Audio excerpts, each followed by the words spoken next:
Before, we talked about Nicholas Copernicus and other scientists that supported Nicholas Copernicus's theory of the heliocentric theory.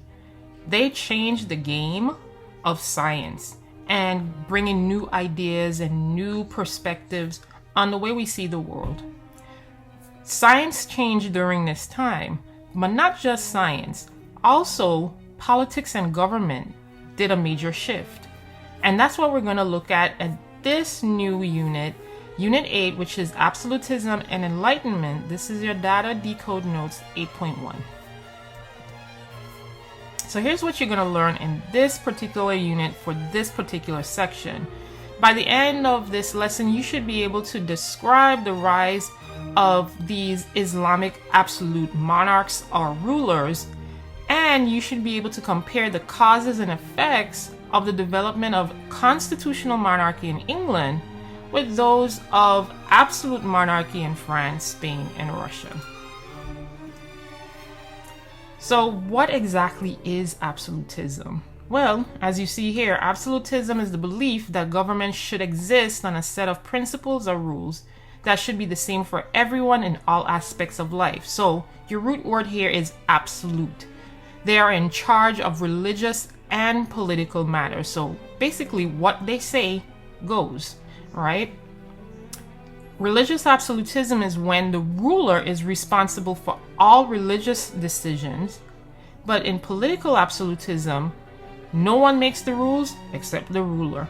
And in absolute rulers, they were responsible for both the religious and the political laws and rules.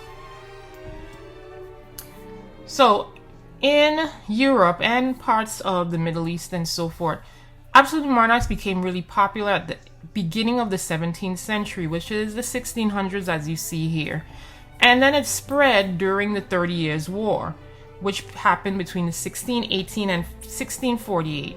This is a time period when Spain decided, hey, we wanted to have control, or we want to put in place our objectives of religion and making everyone Catholic. France and England was like, not so much. We don't like that. So, especially England. So they engaged in this battle and Spain took on England. Bad mistake, because Spain lost and lost a lot of power with it, with their armada. An armada is a lot of ships, right? Warships. And England was able to become more powerful. But out of this war, the Treaty of Westphalia ended the war, and it put into place this idea that every nation should be able to choose their own ruler and not just a single person. And also it recognized what we call sovereign states, or a sovereign country. This is a country that has the power to govern itself politically and economically, because they have economic and political independence. So these countries or states, they were not subjected to the power of influence of anyone else. So England had its own ruler, France had its own ruler, Spain had its own ruler, and so on and so on. They had complete independence politically and economically. So with the Treaty of Westphalia, that allowed for the idea of sovereignty, because its main priority was preventing wars between these same countries that I mentioned, while also allowing monarchs to maintain their rule without outside influence, right? So again, England and Spain, which were at odds with each other, this Treaty of Westphalia helped prevent wars between them, but also wouldn't allow countries like Spain to influence the way England would run their country, right? And this started the age of what was called modern absolutism. One of the people that grasped onto this idea of modern absolutism was this guy right here in the cute tights, right? This was the king under France, King Louis the 14th of France, of course, during 1643 to 1750. He called himself the Sun King because he saw himself as the center of everything, meaning that it was God and then him, right? So all of his subjects had to bow down, or they had to follow his every command, because he felt that he was the closest thing to God, which is why he was called the Sun King, the center of everything. Sun, remember we talked about Nicholas Copernicus? There we go. So let's talk a little bit about the rise of absolutism in Islam and in the Middle East and so forth. So the first absolute Islamic empire was the Ottoman Empire, which was founded by a group of Seljuk Turks in the Anatolian Peninsula. Where is the Anatolian Peninsula? If you recall or remember, that is the Byzantine Empire. Yes, that was the Byzantine Empire, but then the Ottoman Empire took over.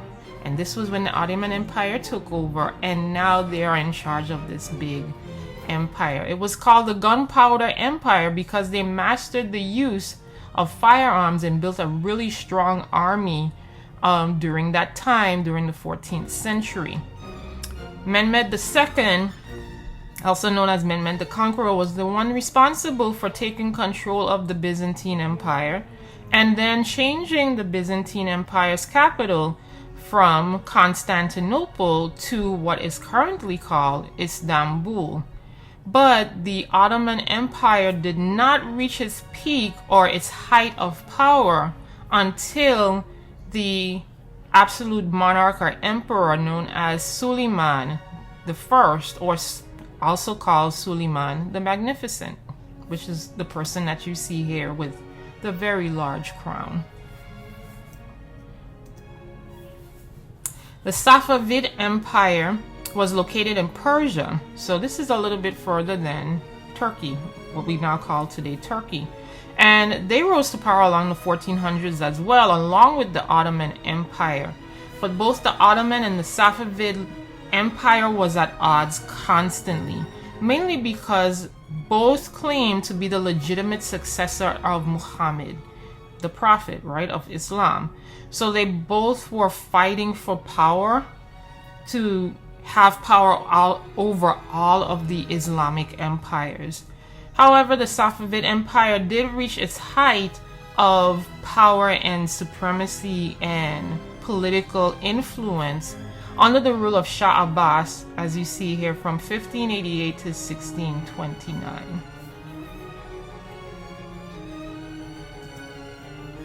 So let's talk about a little bit about the Mughal Empire. Not the Mughal, which, yes, they were connected a bit to the Mughal Empire of East Asia, but this is in India, okay? The Mughal Empire moved into India in the 1500s, or early 1500s, as you see here, which was founded by Babur, right? Connected to the Mughals. However, Akbar, who came after, ruled most of India from 1556 and at the time of his death to 1605. Akbar was only 14 years old when he took the throne. For most of you are a little bit older than Akbar, and he had an entire empire. Akbar practiced religious tolerance, and he was considered one of the empire's greatest ruler. He was very progressive as a ruler because he also tolerated Hindus and allowed them to practice their religion freely. He also gave out government jobs based on merit instead of religion or caste, meaning a social level that someone can move up or down in. But however, in India at this time, a caste system means that they could not move to a higher level. So a peasant would remain a peasant, etc., etc. Right? And this is a picture of Emperor Akbar. Now, Shah Jahan was another absolute emperor, absolute monarch in the Mughal Empire, and he reigned from 1628 to 1658, extending the empire very much so, and also kept the political system much like the earlier Mughal rulers. However, he had a big problem with spending and spent a major amount on most of the empire's treasury, including stuff like this, lavish spending on buildings like this tomb, the Taj Mahal, which he erected for his wife. Yes, this is a tomb just for his wife that passed. Okay? So in order to build this tomb, beautiful as it is, he had to raise taxes for the empire in order to pay for this marvelous building, which is now known as one of the 7 wonders of the world. Aurangzeb took power, and this is another Mughal emperor, absolute Mughal emperor, from 1658 to 1707, and is considered one of the most controversial rulers in Indian history. Why? Because he forced Hindus to convert to Islam, but he also persecuted many Hindus that didn't convert to Islam. So because of that, his rulership is controversial. Also because he was able to bring the Mughal Empire to its greatest height and power. But again, with the killing of many Hindus, that brings in the controversy. Also, under his rulership, the Mughal Empire fell in the early 1700s because he constantly spent the empire's treasury on war. They were constantly at war. Eventually, the empire is going to fall to the governance or the colonization of the British Empire. So let's talk about a little bit about absolutism in Europe and these European empires. Now that we went to the Middle East, we're going to jet back into Europe. Let's talk about divine right. So remember, as we talked about Louis XIV in France, he felt like he was the sun god, right? Everything centered around him. This idea of him being at the center of everything and him having that right to rule everybody, that was called divine right. They believed rulers should be chosen by God, or they are the ones to administer all the power and authority because they believed that they had the right to rule their country because God claimed them to be so, right? They said they felt in their mind that God wanted them to be the ruler and they shouldn't be held accountable to anything except for what God said. That's divine right, okay? And there are certain tenets that you can look for to see if a particular government is considered absolutist or an absolute monarch. For example, tenet number 1. In an absolute monarch, the country or state should be ruled by one set of principles. So that means that the country has to be ruled by this one set of principles, which usually came from the king or queen, and there's no room for any differences of opinion or preferences. Tenet number 2, the state or country's power should be unlimited, meaning that that particular king or queen should not be able to suffer any restrictions. There is no restrictions on their thoughts. There's no restrictions on their rules. They have all complete control over the citizens and their activities and what they do because they are determined by God to be the ruler, right? This is the idea of absolutism in Europe. And then tenet number 3, the king or queen should not be held by accountable or should be held accountable for their actions. This means that if they commit a crime, they may face a penalty, but they may not because that ruler is the one that's in charge, right? So they may be forgiven or excused for their actions because by divine right, they are chosen by God and they can easily say, hey, I was deemed by God to rule, to say this rule or to do this or to do that, so you just got to follow what I say. And those are the 3 tenets of an absolute monarch, okay? So many European countries followed that absolute monarch tradition in Spain and France, as we talked about Louis XIV and some other European countries. However, there were other countries that started to shift shift away just a little bit from this idea of absolute monarchies and that strong sense of individualized government by one person, either a king or a queen. In this case, they had enlightened absolutism, and it began to spread throughout Europe and make their way through the middle and working class of society, which questioned the way governments operated. Enlightened absolutism, as you see here, is a system in which rulers try to govern by Enlightenment principles while maintaining their full royal powers. So philosophers believe that natural rights, or the rights of the people that we're born with, like freedom of religion, press, and so forth, should be given to the people, or they believed that people needed to be governed in this fashion. And only a strong king or queen is able to bring about these enlightened ideas to reality for their people. One example of that would be Catherine II, or Catherine the Great of Russia, who instituted this idea of bringing in enlightened reforms such as natural rights and privileges into her government or into her society in Russia. Okay, and we'll talk more about that as we go along in this unit. Now let's take a look at constitutional monarchies. There was a struggle for power in England. So a long time ago, there was a king, James, King of Scots, right, along the Stuart line of the family. And he became King of England, but he did not like working with Parliament because he thought, again, that he was chosen by God to rule, divine right, right? A group of Puritans were like, nah, boo, nah, we ain't doing this.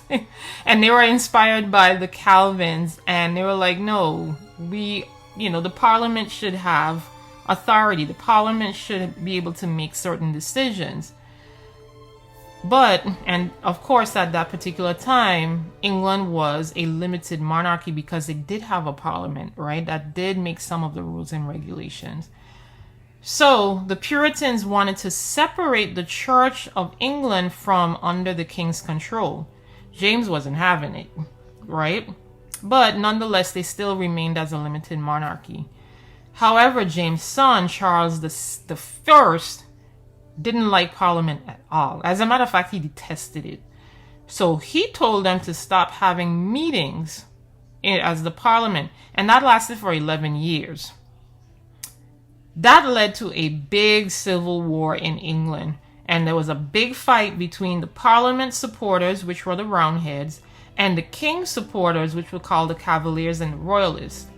Eventually, the Roundheads won, and they captured Charles in 1647. So now they're under this provisional government. And who had ruled that, which was Oliver Cromwell. They were led by Oliver Cromwell, who won the Civil War because he was this military leader that led the fight for the Roundheads.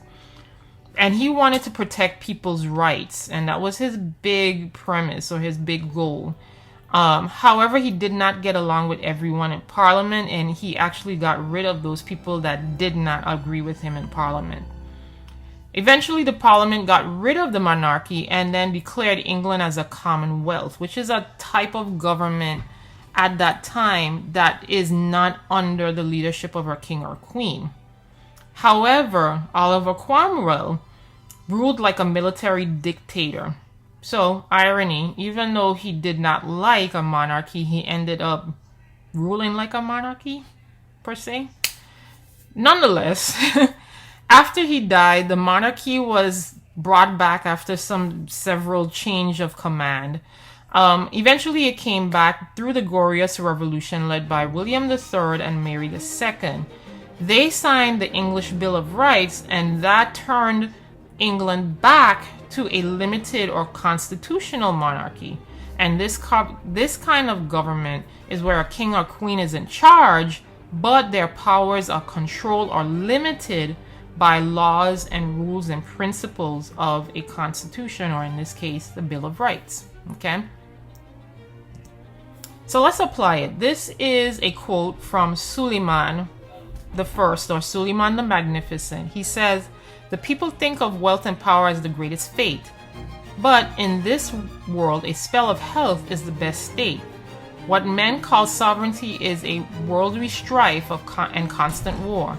Worship of God is the highest throne, the happiest of all estates.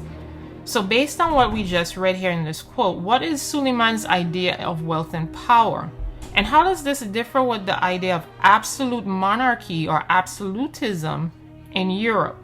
Let me know in the comments or in your data decode notes. And thank you for listening. Do you think citizens in Europe will continue to support absolute monarchies? Tell me why or why not. I'm looking forward to your comments. See you soon.